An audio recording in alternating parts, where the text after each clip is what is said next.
नमस्कार दोस्तों।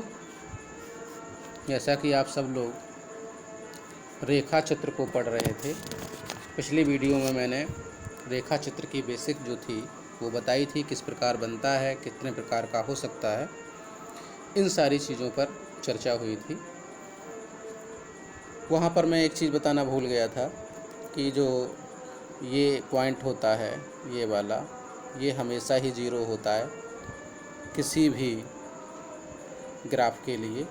चाहे किसी प्रकार का कोई भी ग्राफ बना हो तो जो ये पॉइंट होता है ये हमेशा ज़ीरो होता है। इसको वैसे मूल बिंदु भी कहते हैं। जो वो कोऑर्डिनेट पढ़े होंगे वो जानते होंगे, इस तरीके का एक बनता है ऐसे। इसको मूल बिंदु कहते हैं 0,0। ये एक्स अक्ष होता है, एक्स की पॉजिटिव, ये एक्स की नेगेटिव होती है, ये बाई पॉजिटिव और ये बाई नेगेटिव होता है। ये आप लोग पहले से जानते हैं, और जो नहीं जानते हैं वो टेंशन ना लें। वो सिर्फ इतना समझें कि कोई भी ग्राफ होता है तो वो यहाँ पर जो ये बना होता है, ये बिंदु जो कॉर्नर होता है, इसको हमेशा 0 कहते हैं। वो वहाँ पर बताना भूल गया था। चलिए अब हम जो है इस क्वेश्चन की तरफ चलते हैं। मैंने वहाँ बताया था कि ग्राफ जो होते हैं वो 1 लाइन के, 2 लाइन के, 3 लाइन के और वो समांतर वाले या क्रॉस करने वाले कई प्रकार के हो सकते हैं। तो जो आपके सामने एग्जांपल है, ये एक सिंगल लाइन का ग्राफ है। सिंगल लाइन के जो क्वेश्चन होते हैं सिंगल लाइन ग्राफ के, वो थोड़े सरल होते हैं, इसीलिए मैंने इसको सबसे पहले लिया है। सबसे पहले हम सरल क्वेश्चन को सॉल्व करते हैं, इसके बाद आगे बढ़ेंगे। तो इस सवाल को हम पढ़ते हैं। इसमें लिखा है, निम्नलिखित ग्राफ को ध्यान से अध्ययन कर उसके नीचे दिए गए प्रश्नों के उत्तर दीजिए। अब इसमें क्वेश्चन में कह रहा है, विभिन्न वर्षों के दौरान एक कंपनी द्वारा अर्जित लाभ लाखों में अर्जित लाभ है, वो दिया गया है। कहने का मतलब ये किसी कंपनी का जो हर वर्ष उसने कितना लाभ कमाया उसका ये चार्ट है। चूँकि कंपनी एक ही है इसीलिए इसका एक ही लाइन है। अगर कंपनी 2 हो जाती तो 2 लाइन हो जाती, 3 कंपनी होती तो 3 लाइन हो जाती। चूँकि एक कंपनी है उसी का एक सिंगल कंपनी का डेटा है, वर्ष वाइज अलग अलग। अब यहाँ पर उन्होंने एक दो सूत्र आपको सामने दिया है, ये वाला। ये अगर क्वेश्चन आएगा एग्ज़ाम में तो शायद ये सूत्र नहीं दिया जाएगा। ये सूत्र आपको खुद पता होना चाहिए कि लाभ जो होता है, आय से जो खर्च होता है वो घटा देते हैं, उसके बाद हमारा शुद्ध लाभ निकलता है। तो और मैंने वहाँ पर ये भी बताया था कि जो डेटा है, यहाँ जैसे यहाँ लिखा है कि लाख में दिया गया है, ये लिखा है लाखों में दिया है लाभ। यहाँ पर लिखने की कोई ज़रूरत नहीं है, क्योंकि ये जो डेटा चीज़ होती है हमेशा ही जहाँ पर डेटा दिया रहता है उसके मतलब समांतर लिखा होता है, पैरेलल लिखा रहता है। तो यहाँ पर भी देखो लिखा है लाखों में अर्जित लाभ है, यह इसलिए यहाँ पर ये वहाँ एग्ज़ाम में इस तरह लिखा नहीं मिलेगा, यहीं पे लिखा मिलेगा।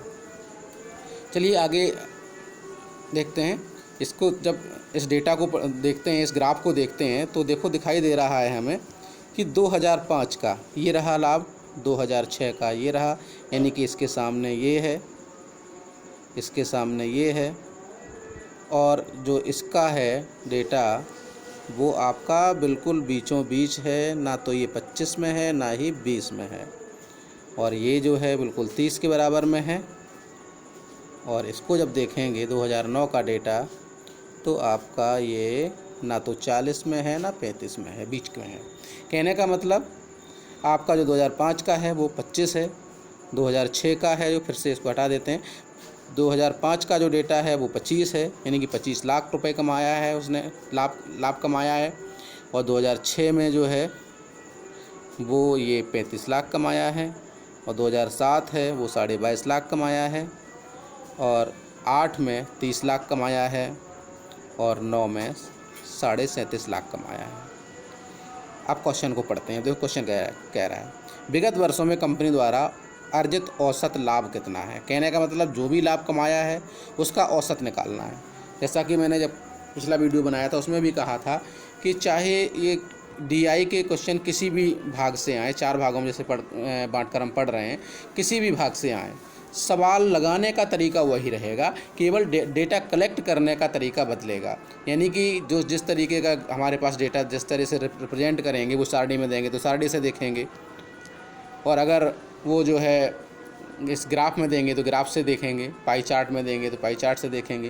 केवल डेटा देखने का तरीका बदलेगा, सवाल लगाने का वही सेम तरीका, वही औसत निकालना होगा, प्रतिशत निकालना होगा, या फिर अनुपात निकालना होगा, बस वही सबमिट करना है। तो इसमें भी देखो वही कह दिया उसने, औसत लाभ निकालिए। कहने का मतलब जो भी आपके पास लाभ दिए गए हैं इन सभी लाभों को जोड़कर, ये चूँकि 5 ईयर का था तो 5 का भाग लगा देंगे, हमारे पास उत्तर आ जाएगा। यानी कि टोटल मिला के जब औसत निकालेंगे तो यहाँ पे 25 है, 25 लाख, ये वाला जो है 35 है, यानी कि 35, यहाँ पर जो है ये 22.5 है, 22.5, ये जो है 30 है, 30, और ये वाला है 37.5, तो 37.5 सबको जोड़ देंगे, 5 का भाग लगा देंगे, 1 2 3 4 5, इनको सबको जोड़ेंगे तो कितना होगा, ये 2.5 इधर चला जाएगा, 25 हो जाएगा, 25 25 50, 35 35 70, 70 50, 120 और 30 150, 150 में 5 का भाग लगा देंगे, आंसर आएगा 30।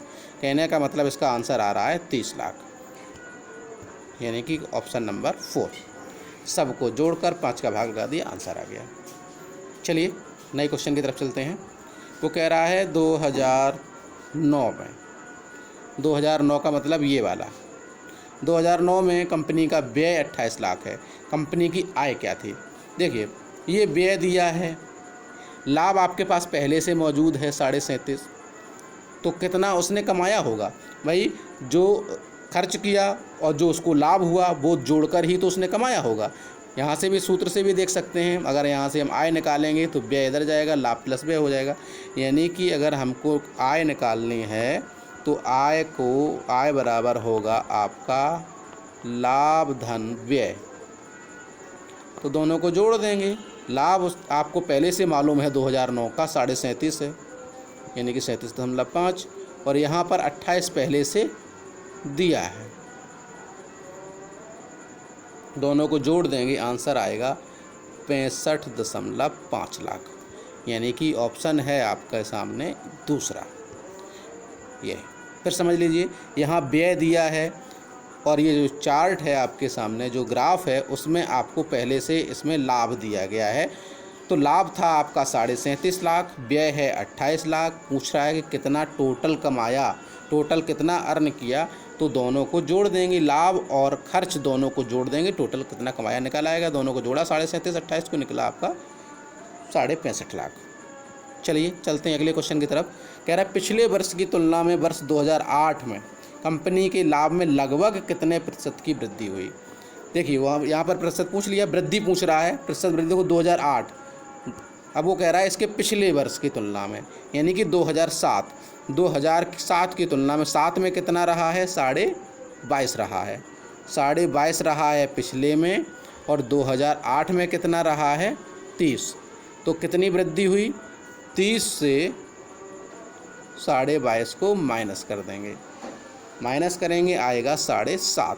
अब इसका परसेंटेज निकालना है, किसके सापेक्ष में, 2007 के सापेक्ष में, यानी कि 7.5 का